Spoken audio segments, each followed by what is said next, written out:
Hi, Michelle McDowell. We are on lesson 21 today of our Bible cloth, and we're talking about the promised land. Remember when God led his people out of Egypt? He took care of them in such a sweet way. He led them during the day by a pillar of cloud, and then at night, a pillar of fire. He gave them manna when they were hungry, and he gave them water when they were thirsty. So he met their needs, just like he does for us today.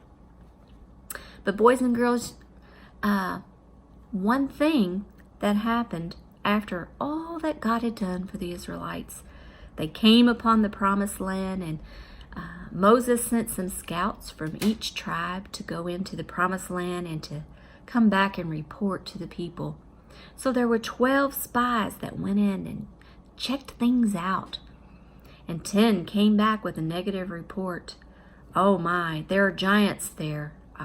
This is not good.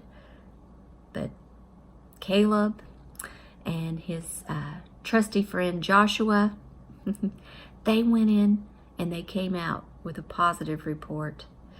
You know, upon hearing these reports, most of the people were afraid to enter the promised land, and they didn't believe that God would do what he said he would do. But Joshua and Caleb, they came back with a report that the land was filled with milk and honey, that the fruit was plentiful.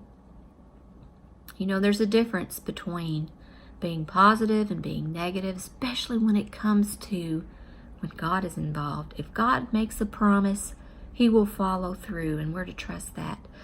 So God saw the lack of trust amongst those people, and because of that lack of trust, they wandered in the desert for 40 years. They didn't even get to enter the promised land. But Joshua and Caleb did. And they entered the promised land with the children of the doubters. And during that wilderness journey, the people needed water. And God told Moses to speak to a rock. And this is so sad, because up until this point, Moses had been so obedient to God and did everything that he told him to do. But this one particular time was a terrible mistake on Moses' part. He didn't follow God's instructions to the T.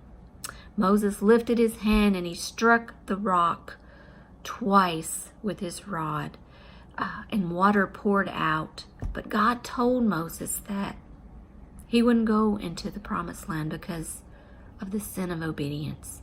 God told him to speak to the rock, but Moses took it upon himself and he struck the rock. So when God tells us a detailed, specific thing to do, we need to listen and follow those directions. Now, after Moses died, Joshua and Caleb, they led the people into the promised land, and God was with them and blessed them for their obedience. See you next time.